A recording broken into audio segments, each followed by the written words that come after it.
자, 오늘 우리가 깊게 파헤쳐볼 기업은 바로 레저 산업의 거인 파라다이스입니다.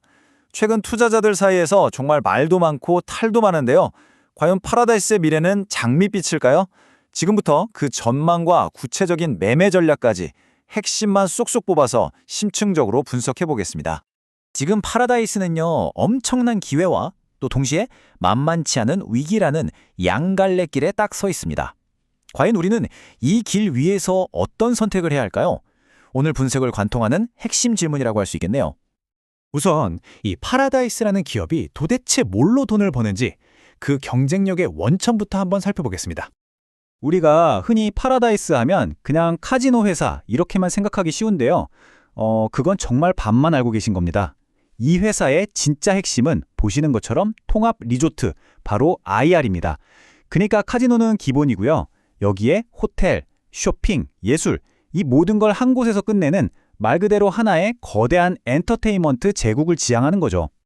그 증거가 바로 이 매출 비중을 보면 딱 나옵니다. 보이시죠? 이제는 카지노 매출을 넘어서서 통합 리조트 사업이 전체의 절반 이상을 차지하고 있어요. 이게 무슨 뜻이냐면 예전처럼 카지노 하나에만 목매는 그런 불안정한 구조가 아니라 훨씬 더 안정적인 사업 포트폴리오를 갖추게 됐다는 아주 중요한 신호입니다. 지배구조도 한번 보세요. 최대 주주가 굳건히 자리를 지키고 있어서 경영은 안정적이고요. 근데 여기서 우리가 진짜 주목해야 할 건 바로 이겁니다. 국민연금공단. 우리나라에서 가장 보수적으로 투자하는 곳으로 알려진 국민연금이 지분을 늘렸다는 거. 이건 그냥 흘려들을 얘기가 아니죠. 그만큼 장기적인 성장성을 좋게 보고 있다는 강력한 시그널로 해석할 수 있습니다. 자, 그럼 이제 본격적으로 투자자들이 왜 파라다이스의 미래를 이렇게 밝게 보는지 그 상승론의 핵심 근거들을 하나씩 짚어보겠습니다. 역시 뭐니 해도 가장 확실한 건 숫자, 바로 실적이죠. 드디어 사상 처음으로 연매출 1조 원 시대를 열었습니다. 와, 정말 대단하죠? 길었던 팬데믹 터널을 완전히 빠져나왔다는 걸 이 숫자 하나가 그냥 증명해 주는 겁니다. 기초 체력이 그만큼 탄탄하다는 거죠. 이런 엄청난 실적이 그냥 갑자기 나온 게 아니에요. 바로 아무나 따라할 수 없는 이들만의 경제적 해자가 있기 때문입니다. 첫째, 인천공항 바로 옆이라는 위치. 이건 뭐 거의 사기급 입지죠.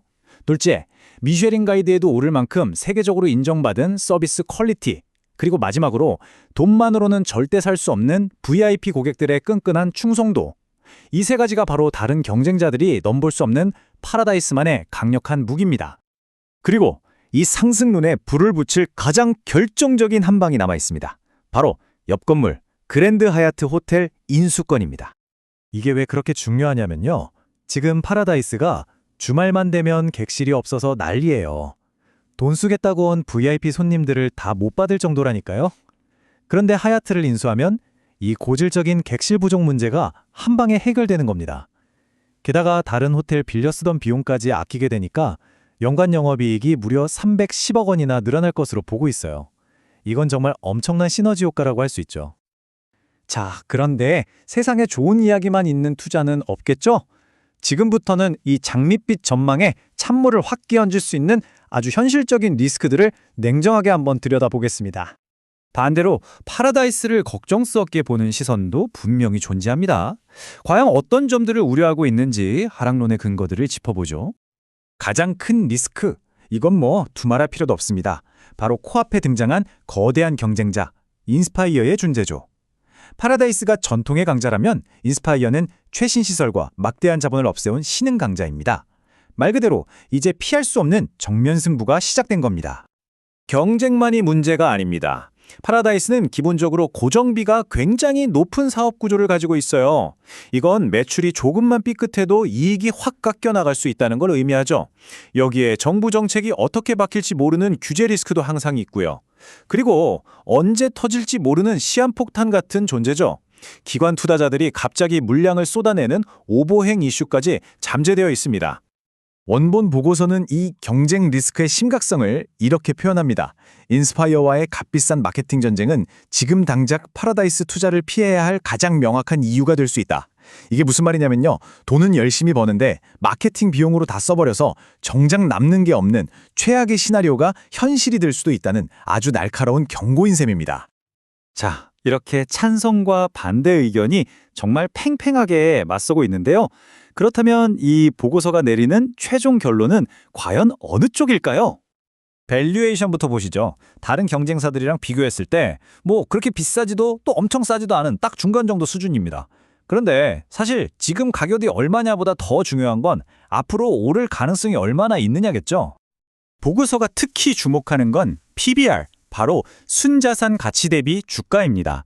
이걸 아주 쉽게 풀어서 설명하면요. 지금 이 회사를 다 팔아서 정리했을 때의 가치보다도 현재 주가가 더 싸다는 뜻이에요. 역사적으로 볼 때 이런 구간에서는 보통 주가가 아래로 빠질 위험보다는 위로 올라갈 가능성이 더 크다고 해석합니다. 그래서 최종 투자 의견은 매수입니다. 그런데 여기서 정말 중요한 건 바로 이 뒤에 붙은 단서예요. 단, 전략적인 접근이 필요하다. 그냥 막 사라는 게 아니라 아주 현명하게 전략을 짜서 접근해야 한다는 겁니다. 보고서가 제안하는 구체적인 매매 전략은 이렇습니다. 자, 잘 들어보세요. 우선 19,000원 아래 가격대에서 준비한 총알의 한 40% 정도만 써서 1차로 들어가는 겁니다. 그리고 무작정 기다리는 게 아니라 인스파이어와의 경쟁 결과가 숫자로 드러나는 4분기 실적을 반드시 눈으로 확인해야 해요.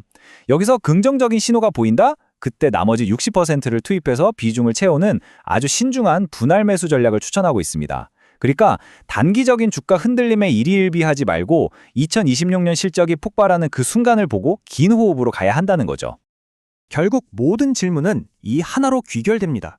과연 2026년 하얏트 인수라는 강력한 날개를 단 파라다이스는 이 치열한 경쟁을 뚫고 다시 한번 화려하게 비상할 수 있을까요?